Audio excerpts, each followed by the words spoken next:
And when I got a call out of the blue, basically saying from my agent saying Chuck Lorre wants to meet you. And basically Chuck Lorre, they had come up with an idea. He wanted to work with Billy Gardell on another sitcom after Mike and Molly. And it was in the midst of the Trump craziness. He was like, instead of Mike and Molly, I want to make a show where the female protagonist is an African woman. And how did he come up with that idea? He'd been on vacation. Chuck Lorre. He'd been on vacation around Africa, met some wonderful people, and come back, and he was like, I want to do a show with Africans. That's basically how it came about. And then he was working with two of his exec producers, Al Higgins and Eddie Gordetsky. He sort of gave them a job. He was like, right, I want to do a show with Billy Gardell and an African woman. Go find me an African woman comedian. And they started Googling. Nigeria came up the most because we are the most sort of prolific people of all the African countries on the continent. And, you know, if you don't know that Nigerians coming to America are the highest achieving ethnic group in America, like as work, education, all of those things. So we kept coming the top of the Google searches. So then they started searching Nigerian female comedians. And I came up, and they watched a stand-up routine that I did in England a few years before, where my Nigerian mother was in the audience. And they were like, we like this girl. And they basically had my set on pause. And a couple of days later, Chuck came in and was like, where are we going to find the Nigerian female comedian? I don't think this is going to work. Maybe we should go in a different direction. And Al and Eddie were like, well, what about this woman? And they clicked play. Chuck watched my set, laughed, and he was like, all right, let's get this girl. And that's basically what happened. So I got called over for a meeting. I met with Chuck. How did that go? How was the meeting with Chuck Lorre? How did he present this idea to you? He presented this idea as, we'd like you to come on and help us create this sitcom. And we'd like you to be kind of a consultant on it to help us with the, you know, the African aspects of this sitcom.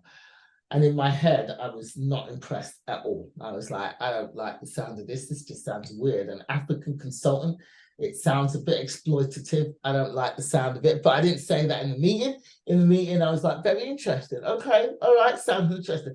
And then when I left the meeting, I called my agent and I was like, nah, I'm not really interested in this. This just sounds weird to me. You know, they're not necessarily wanting me in the sitcom. They just want me to be a consultant. And I don't want to be a consultant. I'm a stand-up. I'm a performer. I need to be in front of the camera. If that's not what they want from me, then I have no real interest. And it sounds weird to me. Luckily, I have a best friend and younger brother who are way smarter than me. And they called me up and abused me for 2 hours about how I am giving up a classic opportunity to be in the room with people who are making exactly the kind of work that I want to be involved in. And I was like, you know what? You're right. Called my agent back and said, I'll give it a go and see what happens. So I went into the room with the guys. And once I got in the room with them, I liked him. And I liked Chuck. I liked his no-nonsense approach. And I basically made it clear that, okay, fine, I'll help you create the sitcom. But if I say something isn't right or something is racist or something is stereotypical, please believe me and listen to me and we can make a great sitcom. And they were willing to. So then I started helping them create the characters, create the story. We came up with a really good concept for the show.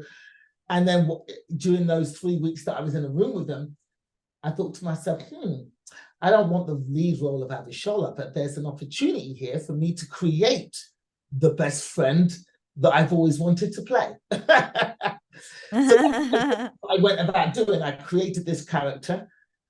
They didn't quite realize what I was doing. I kept saying, you know, Abishola needs a friend, a confidant, who she can talk to about this guy from a different culture pursuing her. So originally, the Kemi character didn't even have a name. She was just woman on the bus. She was just a woman who rode the bus with Abishola to work, who Abishola talked to. So originally, she was not even a series regular. She was just going to be a guest that popped in from time to time. But I knew that once they saw me inhabit that character, they would want more of that character. But they didn't know. I knew. I was planning 3 steps ahead all the way. So we created the pilot. Kemi was in the pilot.